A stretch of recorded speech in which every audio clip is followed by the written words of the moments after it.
여러분 안녕하십니까? 세 번째 강의를 시작하겠습니다. 이스라엘과 성경이라는 이름으로 오늘 세 번째 강의를 시작합니다. 세 번째 강의를 시작하기 전에 먼저 사진을 한 장 보고 계시는데요. 예루살렘 성전터에 있는 황금사원이라고 알려진 그러한 사진입니다. 감람산에서 내려다본 풍경인데요. 오른편에 있는 감람산에서 내려다보면 이러한 모습이 보입니다. 시원한 풍광에 그리고 아주 눈에 띄는 모습으로 서 있는 이 모스크가 사람들의 관심을 많이 끌고 예루살렘에 가면 가장 먼저 보고 싶고 사진을 찍고 싶은 그러한 것이라고 할 수가 있겠습니다. 근데 참 아이러니하게도 이 모스크가 서 있는 이 성전터가 모든 관광객들, 순례객들의 관심의 초점이지만 이것이 정말 하나님께서 임재하셨던 그러한 솔로몬의 성전터일까 하는 문제도 남아 있고요. 여러 가지 많은 고고학적인 발견을 통해서 의문들이 풀리고 과거에 잘못 생각했던 알아왔던 내용들이 지금 뒤집어지고 있는 상황이어서 참 많은 부분들을 우리가 다시 한번 연구하고 검토하고 확인을 해봐야 할 그러한 장소이기도 합니다. 또 요즘 불안한 중동 사태와 비추어서 더욱더 전 세계 이목이 집중되는 지역이 아닌가 생각합니다. 오늘 이 강의 방송을 찍는 오늘이 유대 달력으로 아부월 9일입니다. 여러분 아부월 9일이 어떤 날인지 아시는 분도 있을 줄 압니다. 두 번의 그 성전이 멸망하고 이스라엘의 모든 국가적인 재난이 내릴 때 그날은 특이하게도 하나님의 징벌을 상징하는 의미에서 아부월 9일에 그 일들이 벌어졌습니다.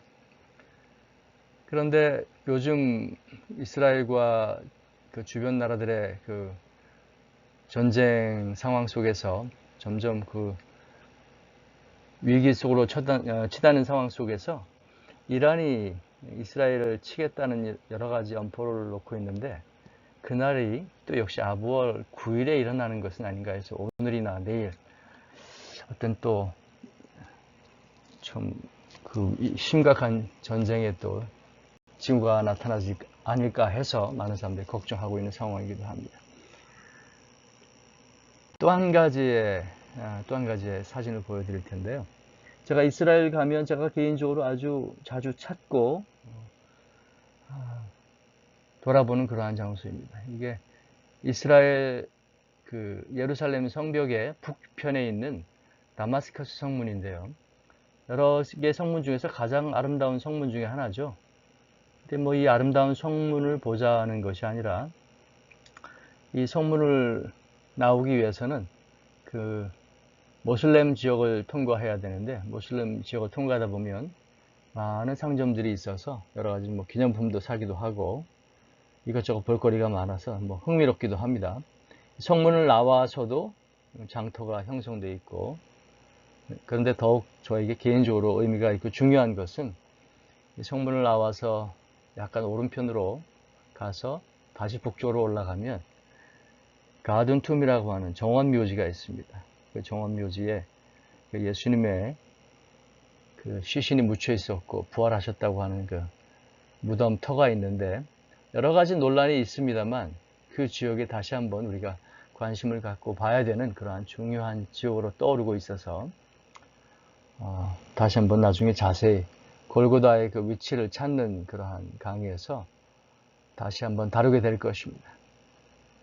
인류를 구원하시기 위해서 자신의 몸을 버리신 예수 그리스도께서 돌아가시고 부활하신 그 무덤이 가까운 곳에 있다는 그 이유와 또 여러 가지 이유로 해서 이 지역은 저에게는 아주 많은 감동을 주고 생각을 하게 만드는 그러한 지역에서 사진을 보여드렸습니다. 자, 오늘은 세 번째 강의로서 그 통일왕국 시대와 분열왕국 시대의 주요 도시들이 어떠한 변천을 겪었으며 어떠한 일들이 있었는지 여러분들이 꼭 알아두어야 할 성경적인 사건들이나 위치나 의미들을 한번 검토해보고 알아보는 시간을 갖도록 하겠습니다. 중복되는 도시들이 있죠. 헤브론, 예루살렘, 사마리아, 이스라엘 이런 무기또 이런 도시들은 조금씩 언급을 했던 도시들입니다. 여러분 기억을 하시고 지금 위치가 어디에 있는지 어디에 이 도시들이 위치하고 있는지 여러분 기억이 나시는지 모르겠습니다. 오늘 다시 한번 이 적들을 살펴봄으로써 통일왕국 시대에 처음 사울 왕이 들어서고 그 후에 분열왕국 시대까지 이어지면서 이런 도시들에서 어떤 일들이 있었는지 알아보고 여러분은 머릿속에 잘 정리해 두면 좋을 것 같습니다. 우선 기브아라고 하는 도시를 보겠습니다. 기브아라는 도시가 성경을 많이 읽었어도 별로 우리에게 익숙한 도시는 아닌데요. 그래도 여러 가지 중요한 의미들이 있고 일들이 있어서 한번 확인해 보는 것이 좋을 것 같습니다. 기브아라는 도시는 맨 아래편에 보면 초대왕 사울의 고향이었다. 또 선교사 바울도 이 지역에서 났다고 성경은 분명히 기록을 하고 있습니다. 그리고 이 지역의 땅은 베냐민 지파 소속이었다. 그 베냐민 지파 소속이었던 그 사사 시대 때 아주 끔찍한 일들이 벌어졌죠. 그 일 때문에 이게 사실 오늘은 통일왕국 시대 이후를 다루고 있습니다만 사사 시대에 있었던 그 일들을 한번 짚고 넘어가는 것도 좋을 것 같습니다.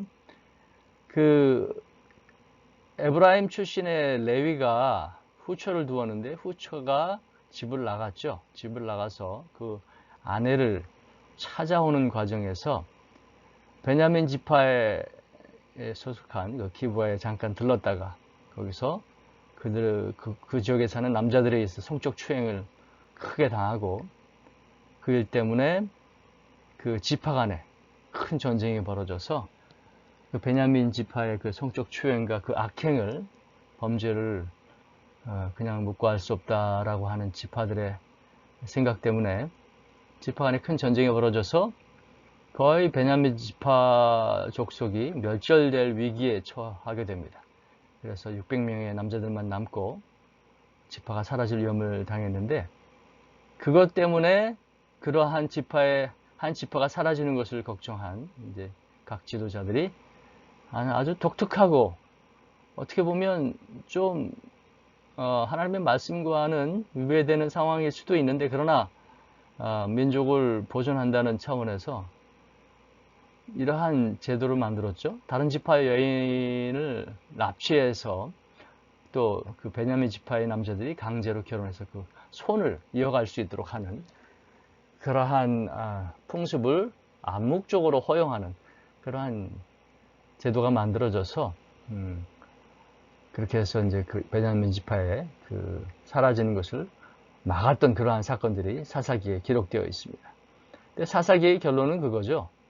소견대로 각자 옳은 대로 옳다고 생각하는 대로 행동하는 그렇게 결정하고 행동하는 그러한 시대였다. 아주 혼란스럽고 복잡했던 그러한 시대였습니다. 이런 것들이 이런 교훈들이 상징적으로 또 우리 인류 역사에 또 어떤 면들을 단적으로 보여주는 것이 아닌가 생각을 합니다. 이러한 일들이 기브아에서 있었습니다.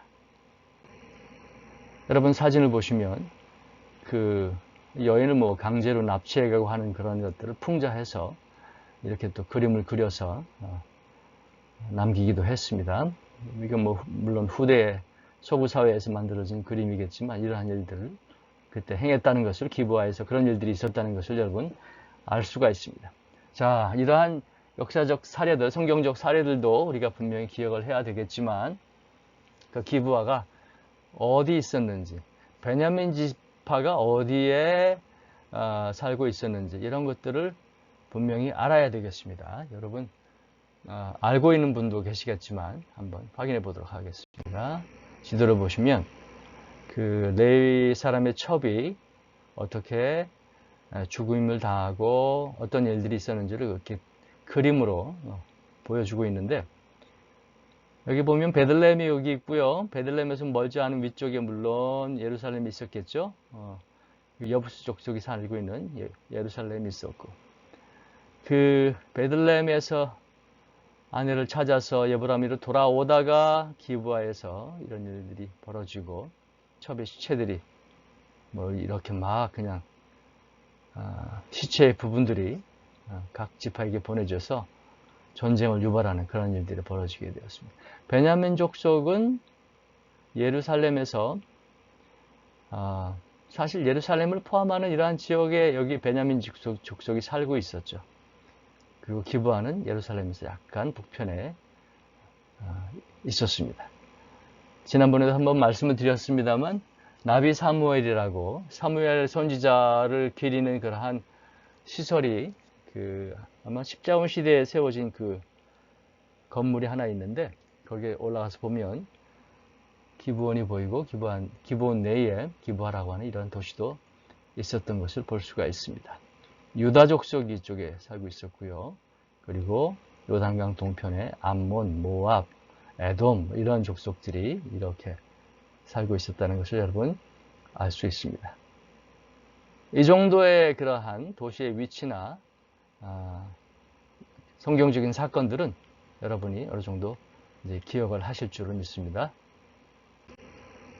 자, 헤브론을 또 다시 한번 보겠습니다. 여러분이 족장 시대에도 여러 가지 중요한 일들이 있었던 그러한 도시를 우리가 짚어보았는데요. 오늘은 헤브론에서 이제 왕국 시대가 일어나면서 시작되면서 어떤 일이 있었는지 잠깐 살펴보도록 하겠습니다. 여기 써 있는 것처럼 다윗 왕조의 첫 수도였다. 사무엘하 2장 1절부터 3절까지 사이에 이렇게 나와 있습니다. 29요. 그리고 이 당시 헤브론이 큰 역할을 7년 동안 다윗이 거기서 다스렸죠.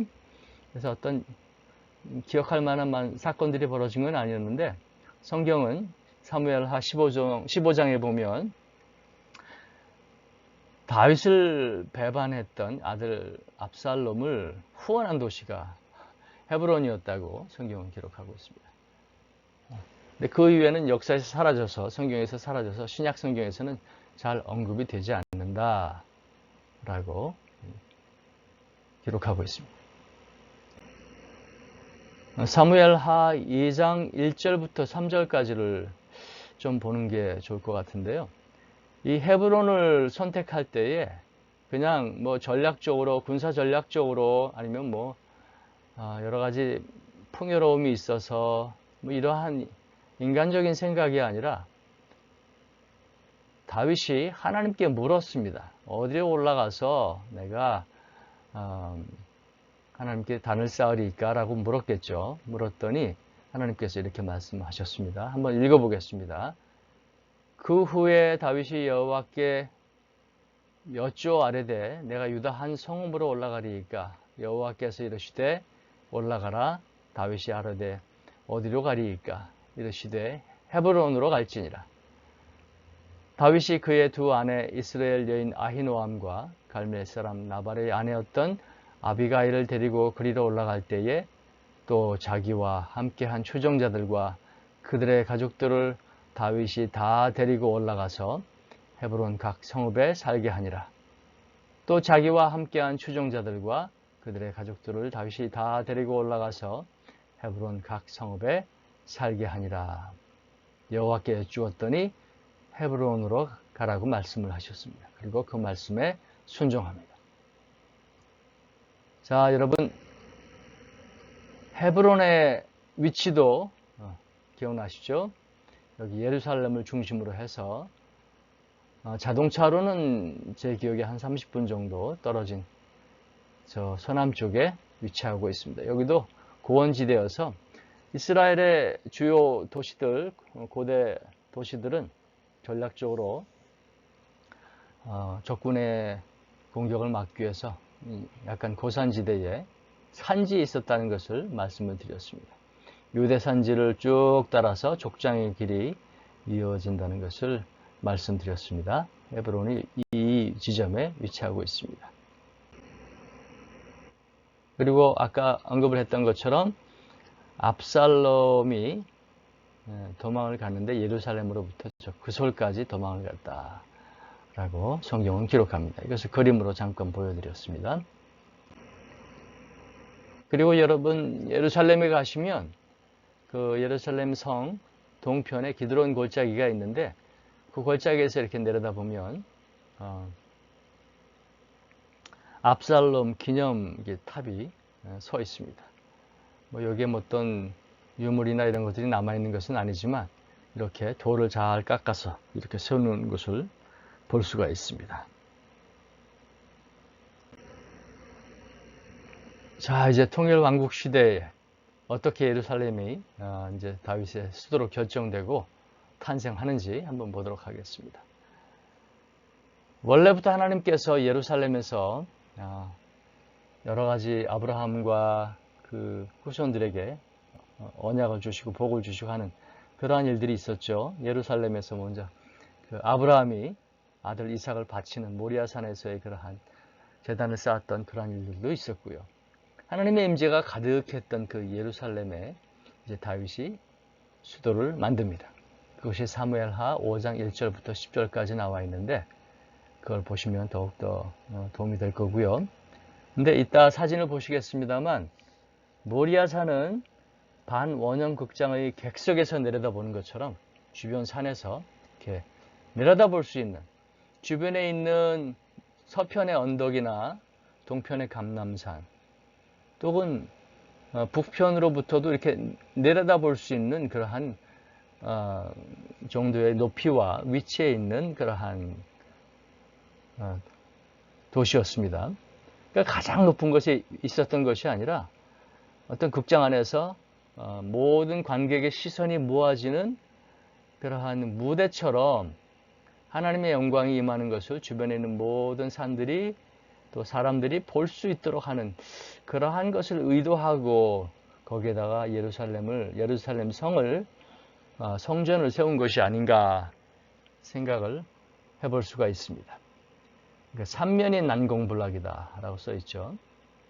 그런데 이 난공불락이었던 그 여부수 족속의 이 땅을 그 다윗이 그 부하들이 빼앗을 때에 수구라고 하죠. 워런 샤프트라고 여기 써 있는데 즉 우물입니다. 우물처럼 지하로 깊이 파고 내려가서 물이 올라올 수 있도록 한 그러한 곳이었는데 그 물이 말랐을 때에 그 수구를 통해서 그 다윗의 용사들이 올라가서 그 여부수 족속의 예루살렘을 빼앗죠. 그래서 거기다가 수도를 만들 수가 있었습니다. 이따가 또 말씀을 보시겠습니다만 그 예루살렘 성은 잘 짜여진, 영어로 얘기하면 compacted together 이라고 써 있죠. 잘 짜여진, 응축해서 만든, 그렇게 이어붙여 만든 그러한 도시였다라고 기록이 되어 있는데 그냥 잘 짜여진, 잘 조성한, 규모 있게 만든 뭐 그런 뜻이 아니고요. 이어붙여서 함께 할 수 있도록 했다고 하는 의미인데 이건 나중에 제가 또 다윗성을 소개하거나 성전터의 위치를 확인하는 과정에서 한번 그게 고고학적으로 어떤 의미가 있었는지 실제적으로 어떤 의미가 있었는지를 여러분들에게 한번 소개하도록 하겠습니다. 네, 여러분 아시다시피 이스라엘의 고대 역사에서 제사가 있었던 곳이다. 아브라함이 아들을 바치고 또 다윗이 하나님의 진노를 거두기 위해서 제사를 그 아라우나 오르난의 타작마당을 사서 거기에서 인구조사를 하면서 교만했던 그러한 다윗이 하나님께 징벌을 받게 되죠. 자기가 그 죄를 씻기 위해서 제사를 드리는 뭐 그러한 명령을 받고 제사를 드렸던 곳이 여부수의 타작마당 거기였다. 이것과 관련해서도 여부수의 타작마당의 위치가 어딘가 뭐 이런 것들도 한번 연구해보는 시간을 갖겠습니다. 그리고 그 이전에 다윗성에서 멜기세덱 시대의 제사터가 발견됐다.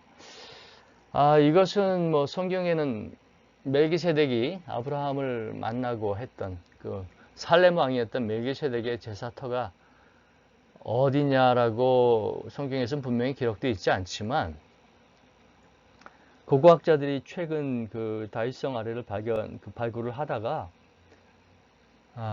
정말 아브라함 시대에 쌓은 제단이라고 보이는 그러한 제사터가 발견되었습니다. 지금도 유튜브나 사진을 찾아보면 다 확인이 됩니다. 이스라엘의 가장 유명한 그러한 고고학자들이 다 찾아내서 그 당시의 것으로 설명을 하고 있습니다. 기회가 되면 그런 것들을 다시 한번 짚어보도록 하겠습니다.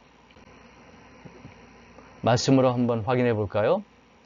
사무엘하 5장 6절부터 7절 그리고 9절. 왕과 그의 부하들이 예루살렘으로 가서 그 땅 주민 여부수 사람을 치려하매 그 사람들이 다윗에게 이르되 내가 결코 이리로 들어오지 못하리라. 맹인과 다리 저는 자라도 너를 물리치리라. 하니 그들 생각에는 다윗이 이리로 들어오지 못하리라 함이나 다윗이 시온 산성을 빼앗았으니 이는 다윗성이라. 다윗이 그 산성에 살면서 다윗성이라 이름하고 다윗이 밀로에서부터 안으로 성을 둘러싸으니라. 이런 말씀이 되어 있는데 여러분 몇 가지 기억해 주시면 좋을 그러한 구절들이 있습니다. 우선 맹인과 다리 저는 자도 들어오지 못한다. 너를 물리칠 것이다 라고 이 여부수 족속이 호언할 수 있었던 것은 언덕에 위치했기 때문에 주변에 기드론 계곡이 있고 중앙에 타이로피온 밸리, 센트럴 밸리가 있고요. 그 다음에 왼편에 또 흰놈 골짜기가 있고 해서 고대 사회에서는 그런 골짜기를 넘어서 성을 공격한다는 것이 아주 어려운 일이었죠. 그래서 이렇게 자신이 있었습니다. 그런데 그 워런 샤프트라고 하는 그러한 수로를 통해서 산성을 빼앗았다. 이런 것이 성경에 기록되어 있고요. 그리고 시온 산성을 빼앗았는데 시온 산성이 곧 다윗성이라. 이 말씀도 여러분 잘 기억해 주십시오. 시온 산성이 다윗성이다. 또 아래도 그렇게 되어 있습니다. 그 산성에 살면서 다윗성이라 이름했다. 원래는 시온이라는 이름으로 불리었는데 그것을 다윗성이라 다윗이 불렀다. 다윗이 왕이 되어 사니까요. 다윗성이 되었습니다. 이걸 기억해 주시면 좋겠습니다. 현재 다윗성이 어디 있는지 제가 몇 번 설명을 드렸습니다. 또 나중에 자세히 보겠습니다. 그런데 다윗이 밀로에서부터 안으로 성을 둘러싸았다. 이 밀로가 뭘까요? 밀로가 어떤 우선 간단히 설명을 드리면 역시 또 얕은 그런 큰 흰놈 골짜기나 기드론 골짜기처럼 큰 계곡은 아니지만 약간의 패어진 홈처럼 약간 계곡 형태를 띠는 그러한 낮은 곳이라고 볼 수가 있습니다. 밀로가 어떤 땅의 경계를 나누는 부분이 되겠죠. 근데 다윗성은 밀로에서부터 안으로 성을 둘러싸았다. 안쪽으로 방어를 하는 그러한 성을 쌓았다고 성경은 사무엘하면 분명히 기록을 하고 있습니다. 우리가 고고학을 하더라도 저는 고고학자는 아니지만 고고학을 하더라도 우리는 이 말씀에 근거해서 말씀과 맞는지 말씀이 이렇게 기록하고 있는데 그것과 다른 어떤 유적이 나오거나 모든 어떤 것들이 새로운 것들이 발굴이 돼도 성경과 맞지 않으면 하나님의 말씀을 먼저 존중하고 나의 발견이나 발굴이 정말 옳은 것인지를 한번 확인해 볼 수 있는 저는 신앙적인 그러한 태도도 중요하다고 생각을 합니다. 우리의 추측이나 또 세상 지식이나 세상의 어떤 고고학적 발굴과 연결해서 하나님의 말씀을 무시하는 일은 있어서는 안 된다고 생각합니다. 시편을 보시면 거기에 다시 한번 이 말씀이 기록되어 있는데요. 예루살렘아 너는 잘 짜여진 성과 같이 건설되었도다 라고 시편은 그 예루살렘 성이 어떻게 탄생하고 어떻게 만들어지고 어떻게 조성되었는지를 노래하고 있습니다. 자, 여러분 또 기억해 주셔야 될 게 예루살렘 성은 지형적으로 히브리 알파벳 쉰의 모습을 하고 있다고 생각하면 기억하기가 참 좋습니다. 쉰. 여러분 히브리 알파벳 아시죠? 이런 모습으로 계곡이 형성되어 있습니다. 흰놈 골짜기, 중앙에 있는 타이로피온, 센트럴 밸리가 있고요. 그 다음에 키드론 밸리가 이렇게 있습니다. 여기 계곡이 있다면 여기는 산이 되겠죠. 요 산이 모리아 산이고요. 또 여기는 이제 지금은 시온산으로 알려져 있는데 이건 시온산은 이게 시온산성이 여기라면 여기는 시온산이 될 수 없겠죠. 근데 어쨌든 여기에 시온산성이 있다고 알려져 있는데 여기에도 언덕이 있고요. 여기서도 요 그 다윗성을 내려다 볼 수 있고요. 키드론 밸리 이 골짜기 오른편에 여기 감람산이 있겠죠. 여러분 이제 지형이 어느 정도 머리에 익어지셨죠. 감람산에도 서서도 이 다윗성을 내려다 볼 수 있고요. 그리고 지형이 이 북쪽이 높기 때문에 이 북쪽에서도 이 다윗성을 내려다 볼 수가 있습니다. 그런데 여기 계곡이 있기 때문에 이 다윗성 자체는 그 군사 전략적으로 공격하기가 이 삼면에서는 쉽지 않아요. 쉽지 않은데 북쪽에서 유일하게 이제 공격을 받을 수가 있는데 그러한 적들의 공격을 북쪽으로부터 오는 적들의 공격을 막기 위해서 최근에 제가 또 동영상이나 이런 것을 통해서 놀라운 사실을 알아냈는데 요 북쪽에 다윗성과 현재의 성벽이 있는 여기 사이에 모트 또 역시 좀 계곡이라고 할 수 있죠. 모트를 만들어서 방어를 했다고 하는 그런 흔적들이 발굴되고 있다는 것을 제가 확인했습니다. 나중에 한번 그것도 기회가 되면 여러분들과 나누도록 하겠습니다. 자, 그것을 다시 그림으로 한번 정리를 해서 여러분에게 설명을 해 드릴 텐데요. 여기 현재 알려진 성전터가 여기 있고요. 그리고 여기가 이제 다윗성이 있는데 성경에 보면 모리아산에 성전을 세웠다라고 되어 있는데 그것 때문에 성전터가 여기가 맞다. 이게 모리아산이니까 모리아산 여기에 세워졌다고 생각하는 분도 있는데 이 모리아산 줄기가 사실은 요 실라암까지 이어지는 겁니다. 그래서 모리아산에 세워졌다고 할 때에 그것이 꼭 여기만 얘기하는 것이 아니라 여기 전체가 다 모리아산이 되는 겁니다. 그래서 다윗성에 성전이 세워졌다고 해도 그것이 모리아산에 세워졌다는 말이 아니다라고 하는 것과는 별개가 되는 것입니다. 그걸 잘 이해해 주시고요. 여기도 기드론 밸리가 있고 여기 타이로피엄 밸리가 여기 있고요. 흰놈의 골짜기가 여기 있고요. 감람산은 어디 있죠? 예, 당연히 동편 여기에 감람산이 있습니다. 이 그림에서도 여기 보면 자이언이라고 써 있죠. 자이언이라고 써 있는데 사실 이게 자이언이 아니라는 것이 저의 주장이죠. 그리고 여기 에크라라고 되어 있는 에크라는 어떤 높은 지점을 또 얘기하는데 여기만이 에크라가 아니라 이 다윗성 부분 원래의 다윗성이 여기가 에크라라고도 불렸습니다. 왜냐하면 여기도 높은 산이 있었기 때문인데 지금은 이것이 깎이어서 형체를 알아볼 수가 없습니다. 이것도 나중에 기회가 되면 설명하는 기회를 갖도록 하겠습니다.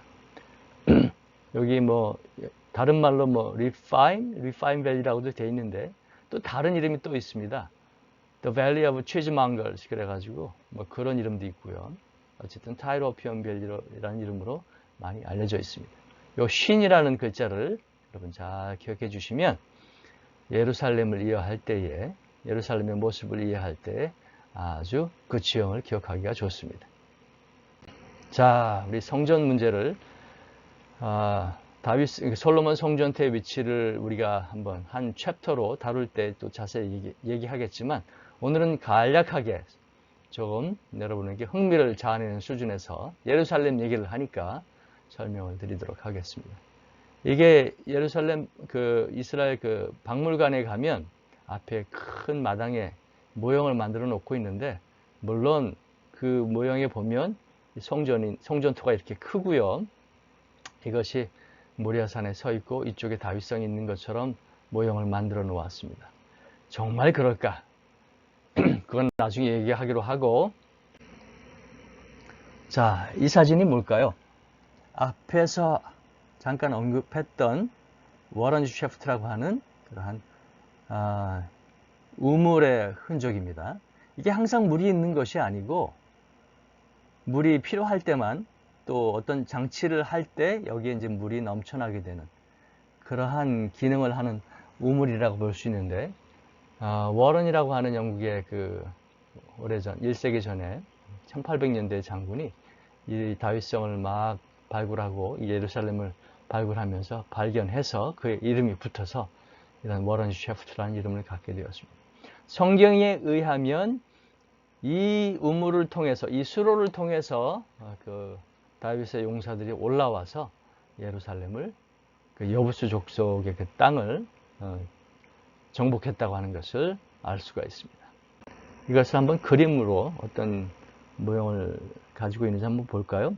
여기 보시면 실로암 채널을 해가지고 이제 여기 실로암으로 가는 물이 있는데, 원래는 실로암 채널이 다른 방향으로 해서 아마 실로암 물로 흘러갔을 것입니다. 근데 히스기야 왕 때 그 적군의 위협으로부터 이 물을, 그 예루살렘의 유일한 물의 공급처인 이 실로암 물을 보호하기 위해서 여기를 바깥에서 막아버리고 이 물이 지하로 해서 이 히스기야의 터널을 통해서 쭉 흘러가고 또 성전으로 올라가도록 이 터널을 만들었습니다. 워런 셰프트를, 이게 워런 셰프트라고 써 있죠. 워런 셰프트를 만들고 이 물이 또 이쪽으로도 흘러가서 실로암으로 내려갈 수 있도록 터널을 만들었죠. 여러분 예루살렘에 가시면 이 히스기야 터널을 한번 지나는 체험을 꼭 한번 해보시기 바랍니다. 이 당시 어떻게 이 고대 사회에서 어떻게 이 깊은 곳에 거의 500m에 달하는 그러한 수로를 뚫을 수가 있었는지 한번 확인해 보는 것도 아주 놀라운 체험이 될 겁니다. 근데 이 수로가 어떻게 물이 위로 올라와서 여기 성전이 있었다고 하면 성전에 물을 공급했을까? 궁금하시죠? 뭐 간단합니다. 이 실로암으로 흘러가는 물을 막으면, 여기를 막으면 이 물이 수압에 의해서 저절로 올라가서 성전에 물이 공급되게 됩니다. 어떻게 그렇게 수압이 계속 높아져서 물이 올라갈 수 있을까? 이 사진 한번 보시겠습니다. 이 사진에 보면 이 물에 저장 탱크가 있는데, 이 저장 탱크에서부터 물이 흘러서 성전으로 흘러가는, 성전으로 공급될 수 있도록 하는 수로를 간략하게 그림을 그려 놓았습니다. 이게 또 역시 고고학자들이 다 발견한 것인데, 기혼샘이 여기 있다고 하면 기혼샘에서 나오는 물의 수원은 어디일까? 그것이 곧 마운틴 스코퍼스, 현재 있는 감람산 북쪽에 위치한 마운틴 스코퍼스에서 그 안에 큰 그 물이 들어가 있는 그 동굴이 있고요. 거기에서도 다른 곳에서 계속 들어오는 물들이 가득 차 있다가 이 물이 높아지면 그 압력에 의해서 물이 이렇게 흘러갑니다. 이렇게 물이 흘러가서 기온샘까지 가고 또 쭉 흘러가게 되어 있는데, 인공적으로 그 물을 막게 되면 수압에 의해서 우리 성전으로 공급되도록 이렇게 만들어 놓은 구조라는 것을 알게 되었습니다. 여러분 그림을 보시면 성전이 여기 서 있는데, 성전의 높이가 이 물이 차 있는 동굴보다 낮다는 것을 알 수가 있습니다. 여러분 호스로 물을 쭉 빨아서 한번 위에 있는 탱크에서 아래로 놓으면 물이 그 압력에서 계속, 입으로 계속 빨지 않아도 물이 공급되는 것처럼, 같은 원리로 전 세계에 12개의 이러한 비슷한 구조의 그 샘들이 있다고 합니다. 그 중에 하나가 기온샘입니다. 기온샘의 물이 그래서 이 물탱크가 마르지 않는 한 영원히 계속 공급되는 그러한 구조로 되어 있다는 것을 알 수가 있습니다. 이게 워낙 크기 때문에, 물이 워낙 양이 많아서 요즘은 좀 물이 주울 때도 있고 뭐 그런데 또 지진이 나서 물의 맛이 바뀌었습니다. 뭐 그런 영향은 있었지만 여전히 지금도 가보면 히스기야 터널을 가보면 물이 충분히 흘러내리는 것을 볼 수 있고, 수압에 의해서 이 물이 성전에 공급이 되고, 그 흐르는 물에 의해서 제사장들은 동물을 씻고 자신을 정결하게 할 수가 있었습니다. 이러한 구조로 성전이 여기 세워졌다는 것을 우리는 알 수가 있는데, 그렇다면 이 사진을 보십시오. 여러분, 이 사진을 보면 대충 이제 구분이 되시죠? 예, 여기 노란 모스크가 서 있는, 황금 사원이 서 있는 여기가 현재 알려진 성전터고요. 기온샘은 여기쯤 있습니다. 여기쯤 있고, 그리고 다윗성은 여기쯤 있는 걸로 나와 있습니다. 여기가 전체가 다윗성이었겠죠. 그리고 또 제가 계속 주장을 합니다만, 저의 주장은 물론 아니지만 여기쯤 성전터가 있어서 이 기온샘으로부터 물을 공급받았을 것이다 라고 보는 것이죠. 그리고 아까 말씀드렸듯이 예루살렘은 쉬인의 모양을 하고 있다고 했죠. 기드론 밸리, 그 다음에 중앙에 있는 여기 중앙 밸리가 있는데, 이 중앙 밸리가, 센트럴 밸리가 지금은 평평한 주변과 높이가 같은 그러한 땅이 되었어요. 이제는 계곡으로 보이지가 않습니다. 근데 여기 큰 길이 났죠. 근데 여기가 원래 센트럴 밸리였던 위치로 확인이 됩니다. 그것도 나중에 그 이유가 있습니다. 그거 설명드릴 텐데요. 그리고 기드론 밸리가 이렇게 있고요. 이런 모습으로 여기 다윗성이 있었다는 것을 알 수가 있습니다. 이 북쪽에서 쳐들어오는 적군을 막기는 좀 어려웠지만, 그래서 여기 모트를 만들었다고 얘기를 했고요. 그리고 삼면은 전부 이렇게 계곡으로 쌓여 있어서 안전할 수가 있었습니다. 여기가 바로 여부수 족속의 타작마당이 아닌가라고 추정을 하고 있습니다. 감람산에서 본 다윗성의 모습입니다. 여기는 오펠이라고 해서 언덕이라고 하는 지역으로 불리고 있고요. 여기에 바로 이제 성전이 있었다고도 보는 거죠. 이런 모습으로 되어 있고, 수많은 유대인들 혹은 여기 이 지역에는 또 모슬렘들의 무덤들이, 왜냐하면 예수님께서 감람산으로 오신다고 하셨기 때문에 그 메시아가 다시 오실 때에 조금이라도 가까이에서 메시아를 맞겠다는 생각으로 수많은 사람들이 이 지역에 무덤을 사서 장례를 지내고 있습니다. 자, 이제 다윗 왕이 어떻게 성전을 세우려고 했을까? 사무엘하 7장 1절부터 3절에 보면, 여호와께서 주위의 모든 원수를 무찌르사 왕으로 궁에 평안히 살게 하신 때에 왕이 선지자 나단에게 이르되, 볼지어다 나는 백향목 궁에 살거늘 하나님의 궤는 휘장 가운데 있도다. 나단이 왕께 아뢰되, 여호와께서 왕과 함께 계시니 마음에 있는 모든 것을 행하소서 하니라. 하나님께서 다윗의 마음속에 하나님을 위해서 전을 세우도록 하는 그러한 열망을 주셨습니다. 나는 백향목에서 편하게 아주 화려하게 살고 있는데, 하나님은 그저 천막 가운데 살고 있는 그러한 모습이 마음에 안 좋았던 다윗이 하나님께 이제 전을 세우기로 결심을 하는 그러한 내용이 사무엘하에 기록되어 있습니다. 또 역대하에 보시면 이 말씀도 역대하 3장 1절, 여러분 이 말씀을 꼭 기억해 주십시오. 다윗이 시온 산성을 빼앗았는데 그것이 곧 다윗성이라, 산성을 빼앗아 그 산성을 자기가 다윗성으로 이름을 바꾸었다. 아까 성경을 보았죠. 근데 역대하 3장 1절에도 같은 말씀이 나옵니다.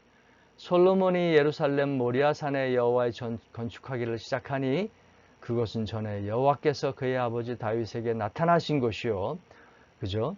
여부수 사람 오르난의 타작마당에 다윗이 정한 곳이라. 오르난의 타작마당이 있었고 아버지 다윗에게 나타나신 곳이다. 성경은 분명히 얘기하고 있습니다. 아버지 다윗에게 하나님이, 천사들이 어디에 나타났을까요? 타작마당에서 제사를 드리라고 거기에 나타나셨죠. 그 타작마당이 어디인가? 근데 여기 앞부분에는 모리아산이라고 되어 있어요. 근데 말씀드렸습니다. 모리아산은 저 위에서부터 사실 골고다 언덕이라고 하는 그 가든툼으로부터 쭉 이어져서 다윗성을 이어서 저 실로암까지 이어지는 그 줄기라고 말씀을 드렸습니다. 그래서 솔로몬이 예루살렘 모리아산에 전을 건축했다는 말이 다윗성 근방에 성전을 세웠다는 말과 배치되지 않습니다. 여러분 이걸 잘 기억해 주시기 바랍니다. 자, 오늘은 예루살렘에 대해서는 여기까지만 하겠습니다. 사마리아를 다시 한번 보도록 하겠습니다. 구약에서는 사마리아가 자주 언급이 되는데요. 오늘은 사마리아가 북왕국 이스라엘의 오므리 왕조가 수도로 정했다고 하는 것과 역시 위치는 세겜하고 멀지 않아서 그리심산과 에발산 사이 골짜기와 평야 지역에서 있었다. 그래서 세겜, 디르사, 사마리아 이게 다 세겜은 여로보암 때, 디르사는 바하사 왕 때, 사마리아는 오므리 왕 때 이렇게 수도가 계속 바뀌었는데 왕조가 불안정했다는 얘기죠. 오래 가지 못했습니다. 이렇게 서로 왕조가 바뀌면서 수도도 바뀌었는데 이 정도를 여러분 기억해 두시고 사마리아 지역에 있는 사마리아, 세바스치아라고도 하죠. 가면 여러분 그 지역에 가보면 세바스치아라는 이름으로 영어권에서는 보통 알려져 있습니다. 아합이 유명한 상하궁전을 건축했다고 하는데 지금은 가보면 뭐 흔적은 별로 남아있지 않죠. 상하궁전을 지었고요. 또 로마 시대의 흔적도 남아있고 BC 722년에 아시리아 사네립에 의해서 멸망되었다고 성경은 기록하고 있습니다. 자, 지도를 보실 텐데 여러분 사마리아가 어디인지 딱 잡히시나요? 자, 여기 북 킹덤 오브 이스라엘 해가지고 북 이스라엘 왕조가 나와 있는데 거기 보면 사마리아가 별표로 표시되어 있습니다. 사마리아라고 하는 그 수도가 표시가 되어 있죠. 보면 쉐켐이 그 아래편에 있고요. 그 다음에 요빠, 자파가 여기 있고요. 베델이 여기 있고 여리고가 이제 사해 북편에 있다고 하는 것 여러분 기억하셨죠? 예루살렘, 라기스라고 하는 이 도시도 나중에 좀 있으면 살펴볼 텐데 이건 우리가 가까이 있었다고 하는 것. 여기는 유다 왕국이었고요. 이런 것들을 여러분 헤브론이 여기 있고요. 이런 것들을 기억해 주시기 바랍니다. 사진을 간단히 보면 이거는 사마리아 왕조의 그런 유적이라고 볼 수 있는데요. 뭐 이 정도로 해서 그렇게 우리가 인식할 만한 것은 없고요. 여기도 이제 아합 궁전터의 일부인데 여기 어딘가에 그 침례 요한의 머리가 잘린 머리가 묻혀 있었다고도 하는 전승이 있는데 뭐 흔적은 남아 있지 않습니다. 그리고 그 아합 궁전을 가다 보면 거기에 이렇게 로마 시대 군들이 주둔했던 그런 로마 시대의 그런 각주들이 이렇게 서 있는 것들을 볼 수가 있습니다. 그리고 사마리아 유적과 그리심산, 저 멀리 그리심산도 보이고요. 세겜하고도 멀지 않다는 얘기죠. 자, 사진은 이 정도로 보도록 하겠습니다. 자, 이스라엘이 아니고요. 이스라엘이라고 하는 이 평야지대는 어디에 있었을까? 자, 나중에 지도를 보기 전에 아합과 이세벨의 겨울별장이 소재했다. 물론 흔적은 없습니다. 저도 이스라엘 자주 갔지만 거기서 이거를 찾아본 적은 없고요. 또 왕국 가까이에 나봇의 포도원이 있었는데 아합이 탐을 냈다. 이런 그런 성령적인 사건들이 있었죠. 거기에 보면 너는 그에게 말하여 이르기를 여호와의 말씀이 내가 죽이고 또 빼앗았느냐고 하셨다 하고 또 그에게 이르기를 여호와의 말씀이 개들이 나봇의 피를 핥은 곳에서 개들이 내 피 곧 내 몸의 피도 핥으리라 하였다 하라 하고서 왕 열왕기상 21장에 또 이런 말씀들이 나와 있네요. 여기가 워낙 비옥하고 풍요로운 곳이어서 아마 겨울 별장에 겨울이 되면 거기 가서 아합과 이세벨이 거주했던 것 같습니다. 뭐 이러한 또 사건들이 있었고요. 지도를 보시면 간략하게 표시를 하고 있습니다. 갈릴리에서 여기 이스라엘 평야가 이렇게 쭉 있고요. 보통 적군들이 침입을 할 때에 이스라엘 평야를 해서 이렇게 침입하는 그런 경우들이 많았습니다. 전략적으로 아주 중요한 곳인데 그래서 여기 무기토가 딱 지키고 있어서 그 외적을 막았던 그러한 요새가 있고요. 나봇의 포도원이 이 근처에 있었고 이스라엘 평야가 여기 있다. 또 아합의 왕국은 사마리아의 그 궁전은 여기 어디 있었다 하는 것들을 여러분 볼 수가 있습니다. 블레셋 지역이 여기 있고요. 에돔, 모압, 암몬.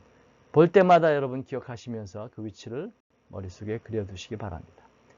자, 여기 무기토라고 하는 것을 잠깐 언급했는데 거기 한번 보도록 하시겠습니다. 솔로몬이 이스라엘 방어 도시로 세운 도시 중에 하나인데 하솔, 게젤, 무깃도가 있었다. 다 그 근처 갈릴리 주변 근처에 있습니다. 요새로 해서 북에서부터 내려오는 외적들을 물리치는 요새들을 세웠다. 성경에 기록되어 있고요. 그리고 요시야 왕이 BC 609년에 애굽 군대의 북진을 막다가 여기서 죽었다. 그리고 하나님의 군사와 사탄과의 마지막 대전투 장소로 여기가 이제 비유된다. 실제 여기서 전투가 일어날지는 모르죠. 그러나 아마겟돈 전쟁의 적그리스도와의 마지막 전투가 라고 얘기할 수 있는데 그 전투가 여기서 상징적으로 벌어지는 것처럼 사실 뭐 여기서 그 실제적인 전투가 벌어진다기보다는 전투야 뭐 전 세계적인 뭐 요즘 워낙 군사 기술이 발달해서 여기를 차지하려고 뭐 특별히 애쓸 일은 없겠죠. 그러나 어쨌든 영적으로 상징적으로 이곳이 비유가 됩니다. 여러분 다시 한번 지도를 보시면서 머리에 정리해 두도록 하겠습니다. 무깃도가 여기 있습니다. 지중해가 있고 무깃도가 있고 사마리아가 있고 아합의 궁전이 여기 어딘가에 있었고 예루살렘이 여기 있고 예루살렘을 중심으로 해서 그 위치들을 파악해 두는 것이 좋습니다. 블레셋 뭐 이런 지역들이 있다는 거 기억해 두시기 바랍니다. 사진을 몇 장 보도록 하겠습니다. 무깃도 텔이죠. 텔이 뭔지 제가 말씀을 드렸습니다. 인공 언덕이라고 할 수 있습니다. 워낙 전략적으로 중요하고 하기 때문에 고대, 그 이스라엘 왕국이 들어서기 훨씬 전부터 고대인들은 여기에다가 요새를 많이 만들었습니다. 그래서 계속 마을이 건설됐다가 요새가 건설됐다가 허물어지고 또 다음 왕조, 다음 세대가 또 여기에 도시를 세우고 요새를 세우고 하면서 계속 높아지게 됩니다. 그래서 여기 가면 층층이 이게 다 고대 유적들인데 그런 것들이 흔적들이 그대로 남아 있습니다. 이것은 아마 갈멜산 쪽에서 바라본 평야와 같은데요. 이스라엘 평야가 이렇게 넓게 펼쳐져 있습니다. 저 먼 지역에 다볼산, 그 발보아산 뭐 이런 산들이 있죠. 나사렛 마을 이런 마을들이 쭉 보이고요. 올라가서 보시면 이런 경치를 확인하면서 지리를 또 확인할 수가 있습니다. 무깃도 성에 올라가서 보면 그 고대 사위였음에도 불구하고 돌로 아주 튼튼하게 요새를 잘 지었다는 것을 볼 수가 있는데 이거는 솔로몬이 요새를 만들기 전에 있었던 고대 가나안의 성문이다라고 설명이 나와 있네요. 이렇게 그때부터도 역시 중요한 요새를 만들 수 있는 지역이었습니다. 여기 보면 여기 무깃도 성문인데 역시 전차들이 드나들 만큼 널찍하게 막 돌로 바닥을 길을 쌓고 해서 그 왕래가 용이하도록 이렇게 만들어 놓았습니다. 또 역시 무깃도 여러 가지 텔의 흔적 중에 하나고요. 여기 보면 이렇게 쇠로 마차의 모양을 만들어서 사람이 올라가서 사진도 찍고 할 수 있도록 이렇게 만들어 놓았습니다. 또 말들을 묶어놓고 그 사료를 주고 하는 보호하는 마구간을 만들어 놓은 흔적도 어딘가에 있습니다. 이런 것이 여기 보면 말들을 조련하던 곳이다 라는 설명이 되어 있고요. 무깃도가 워낙 중요한 곳이기 때문에 깊이 수직갱도를 파고 들어가서 물을 파기도 하고 물을 저장하기도 했던 그런 흔적들이 나와 있습니다. 보면 또 수직갱도로 들어갈 때 또 깊이 굴을 파서 들어갈 수가 있습니다. 터널이 이렇게 나와 있습니다. 자, 다음은 라게스라고 하는 이다시도 뭐 한국 관광객들이나 여행객들이나 세계 여행객들이 얼마나 자주 가는지는 모르겠는데 성경을 진지하게 이스라엘을 진지하게 공부하고 싶으신 분들은 한 번쯤 꼭 들러보기를 권하는 지역입니다. 로보암 왕의 주요 진지 중 하나였다고 성경은 기록하고 있고요. 아시리아 사네립이 마지막으로 포위한 도시다. 대형 박물관에 승리 기념 유물이 있다. 또 느부갓네살 왕이 마지막으로 포위한 도시다. 여기도 역시 텔로 형성되어 있는데 전략적으로 이 남쪽에서 또 이제 공격해 오거나 하는 그런 외적들을 막을 수 있는 중요한 텔의 모습으로 큰 언덕이 산이 형성되어 있습니다. 그리고 이런 대형 박물관의 승리 기념 유물이 남아 있음으로 해서 더욱더 많이 알려지고 했던 그러한 도시라고 볼 수 있습니다. 위치가 중요하죠. 어디 있는지 찾아야 합니다. 라기스는 베들레헴에서 뭐 그렇게 멀지는 않습니다. 헤브론에서는 더 가깝네요. 여기서 이 서편에 있다는 것을 알 수가 있습니다. 라기스가 여기쯤에 위치해 있었습니다. 자, 우리 지도를 보는 김에 다시 한번 주요 도시들의 위치를 확인해 보겠습니다. 족장의 길을 따라서 헤브론, 베들레헴, 예루살렘, 아이성, 베델, 실로, 세겜, 또 쭉 사마리아 올라가서 이 길보아산 서편으로 해서 쭉 올라가다 보면 이 갈릴리 호수로 올라갈 때는 보통 길보아산 우편으로 해서 이렇게 큰 도로를 따라 올라가는데 족장의 길은 이렇게 갑니다. 이렇게 올라가다 보면 무기또가 평야를 지나서 무기또가 나오고요. 무기또 서편에 갈멜산이 있고요. 갈멜산에서 무기또 평야를 내려다볼 수가 있고 또 무기또에서나 갈멜산에서 보면 다볼산, 모래산, 그 다음에 길보아산이 보이고요. 이 벳산은 여기 요단강 편에 여기 이쪽에 이 산들의 오른편에 형성되어 있고요. 그 다음에 나사렛 마을이 여기 있다는 것을 알 수 있고 하솔, 나중에 보겠습니다만 하솔, 솔로몬 시대의 유명한 또 요새 중에 하나인 하솔이 형성되어 있고요. 또 북편으로 올라가서 텔단이 있고 헐몬산이 있고 하는 것을 알 수 있습니다. 여러분 이 정도만 해도 성경에 나오는 주요 지명들, 자주자주 언급되는 주요 지명들을, 구약의 주요 지명들을 다 섭렵했습니다. 다른 많은 주요 성경적 사건들이 나오는 도시들도 있는데 이것들도 기억해 두시면 좋지만 이것만 다 꿰고 있어도 이걸 중심을 잡아 놓으면 다른 것들은 또 저절로 정리가 될 것입니다. 가이사라 빌립보는 여기 어딘가 있고요. 헐몬산 텔단 쪽에 있고요. 여기는 가이사라, 로마의 도시입니다. 로마군이 건설했는데 여기서 바울이 로마로 잡혀갈 때 여기서 몇 년간 갇혀 있었죠. 거기도 나중에 또 설명을 하겠습니다. 이러한 모습들을 한번 기억해 두시면 좋겠습니다. 자, 아까 말씀드렸던 대로 라기스 대형박물관 소재 사네립의 부조다라고 되어 있는데 사네립 왕이 이렇게 이제 라기스에서 노획한 그러한 물건들을 받거나 그런 신하들의 아련을 받는 그러한 모습을 만들어 놓은 것 같습니다. 부조가 만들어져 있고요. 라기스 텔입니다. 보시다시피 여기는 풍요롭고 날씨가 좋고 해서 산과 들에 풀과 나무들이 많습니다. 여기 논밭도 많이 있고요.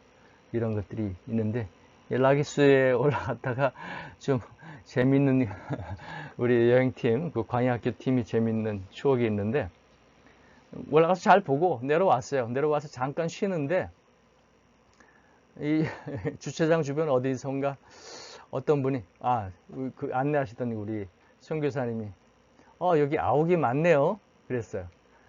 그랬더니 그 여성 우리 집사님들, 권사님들, 사모님들이 전부 내려가지고 한 30분, 1시간에 그냥 아욱을 뜯느라고 라기스를 구경하면서 배웠던 어떤 성경적인 지식이나 감동보다는 그때 아욱을 잘 뜯어와서 저녁에 맛있게 끓여 먹었던 그런 기억이 있습니다. 그래서 라기스 할 때마다 저는 개인적으로 아욱국이 생각나는 그런 재미있는 추억을 가지고 있습니다. 자, 이렇게 통일왕국과 분열왕국 시대의 마을과 도시들을 간략하게, 그리고 예루살렘에 대해서는 약간 중요한 부분들을 몇 가지를 더 집중적으로 짚어보았습니다. 다음에는 우리 새언약 시대, 예수님 당시에 이스라엘 땅의 마을과 도시들이 어땠는지를 한번 살펴볼 텐데, 그 지역은 워낙 그 당시는 중요한 일들이 또 여러분들이 익숙하고 알아야 될 내용들이 많아서 따로 시간을 좀 내었습니다. 그래서 3강은 두 개로 나눠서 이것은 3-1이 될 거고요.